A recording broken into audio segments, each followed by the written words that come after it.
Hey everybody, welcome back. We're in the paint booth. This is Adolpho's CJ3B project. This is going to be an olive drab green color. So I got everything cleaned up and I have it in red oxide epoxy primer. Here's the body tub. There's a bunch of miscellaneous pieces over here that are also going to be olive drab. He wants everything olive drab. I got the hood right here, that's finished. These are some used seats over here. This is a used driver's seat and a reproduction passenger seat. This is a repop passenger seat. There's the grill all finished up. I just got a light coat of epoxy on that, both sides. And fuel tank and the fenders. So the epoxy is just about set up now, but we're probably going to wait until after the 4th of July there to get the olive drab on there. But everything is ready now for OD green, and then we'll get everything set on the chassis. So just want to bring everybody up to date on what's happening with their project. So we'll keep moving on. Okay guys, here's Scott's cylinder head here. Just starting to get the seats cut. I got everything kind of dyed up with some yellow. We're using the New Way cutters. I've got one for the exhaust. I've got a different size for the intake. Factory valves on the 258 or 29 degree. So you know how I like to do valves. So this is a 30-degree cutter. There's not much we could open up in there for a throat.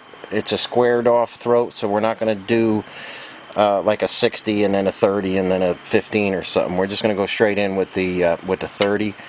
Like I say, this small size for that guy because it's very hard to get up against this area here. You can't get a big one in there. It'd be riding up on there.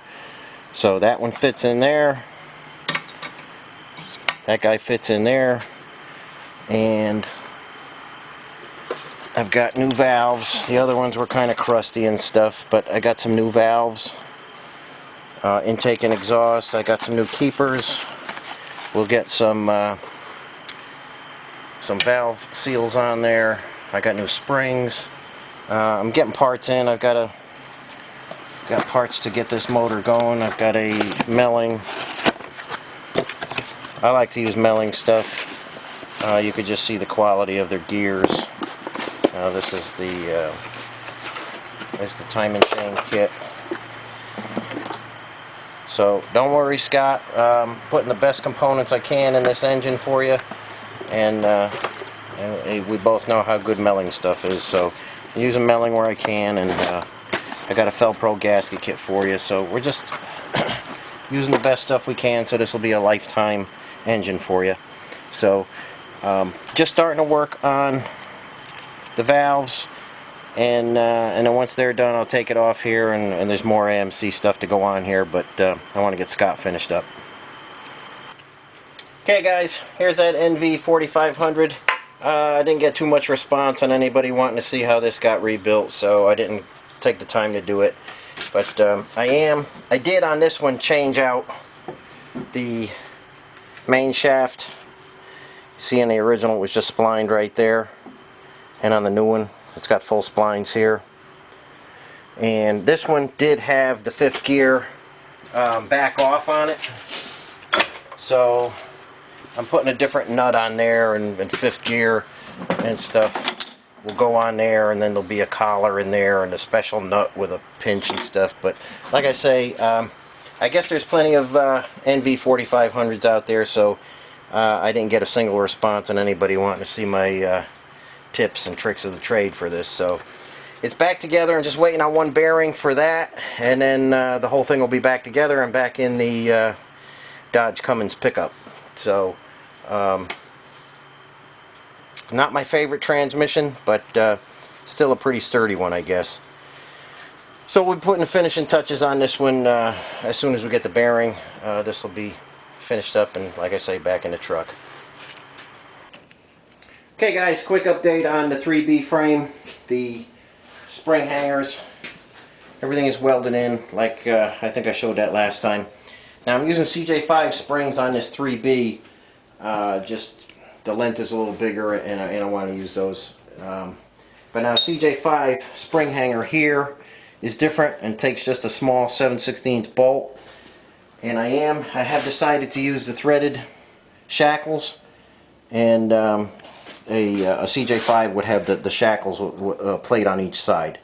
So I'm keeping the 3B kind of style, and when I do that I use a early Jeep greasable 5/8 bolt. Okay, so that'll go in there, and then I make my own custom bushings out of this material here. So this will be greasable. I'll cut the OD and the ID. That'll fit over that. That'll get pressed in the spring. So I like to do this on CJ5s. I think you saw me do this on that 66. I like this better. I don't know why they ever got rid of this setup, but it's the best setup, I think. So I have to get busy making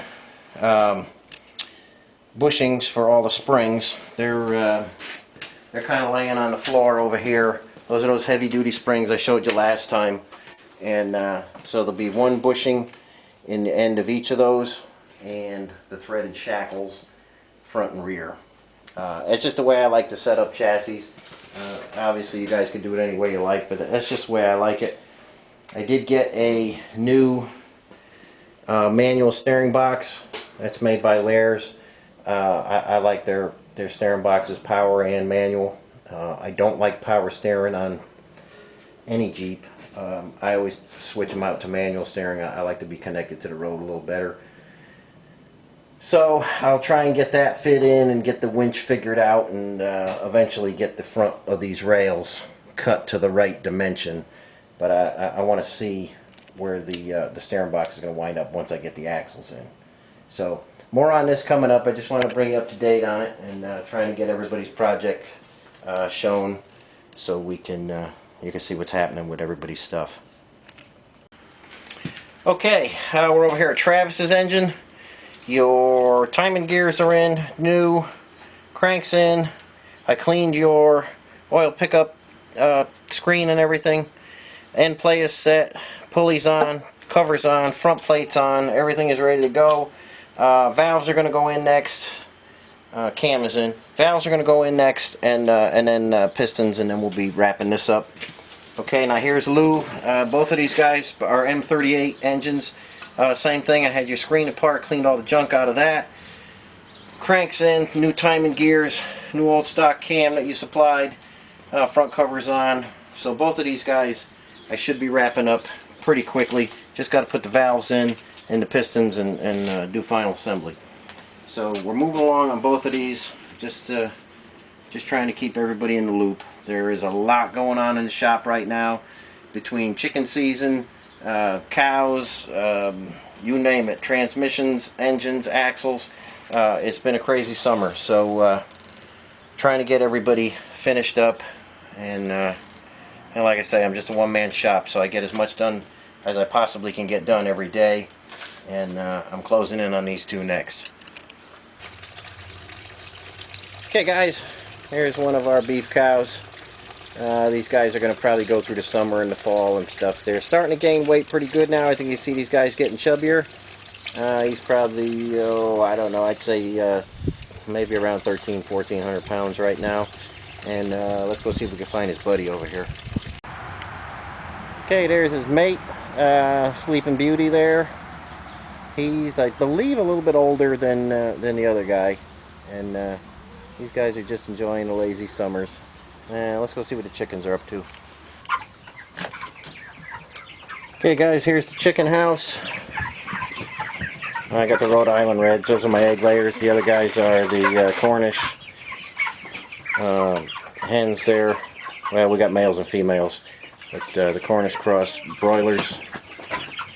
and they are fast growing. So these little guys are about 4 weeks old, and these big guys are about 7 weeks old. So maybe another week or so before we start processing. But everybody's growing good. It's been a good season. Haven't lost too many birds. So I got a mix of just over 200 birds in here right now, and we'll start processing these and just keep doing it over and over again. So a lot of chicken processing days coming up, and everybody's kind of relaxing. So good day in the chicken barn. Okay guys, I just want to bring everybody up to date on their projects. I got to get busy working on some stuff right now, but just wanted to wish everybody a safe and happy Independence Day. I hope you guys get to take a few days off. I'll be out of the shop Thursday, Friday, Saturday, and Sunday. I need to get a little bit more of a jump on my kitchen. I got to do some tiling. I'm going to put the backsplash in and maybe get going on the floor or something. Get a plan at least. So if it's not busy in the shop, it's busy with the animals. If it's not busy with the animals, it's busy with the house. So I'm always jumping, and like I say, I'm getting projects done as fast as I possibly can. So everybody hang in there with me. Like I say, just a one-man show, so things sometimes take a little bit longer, but they always come out perfect, as you know. So everybody be safe out there. I will catch you on the next one. Appreciate you watching. Thanks. We'll see you again.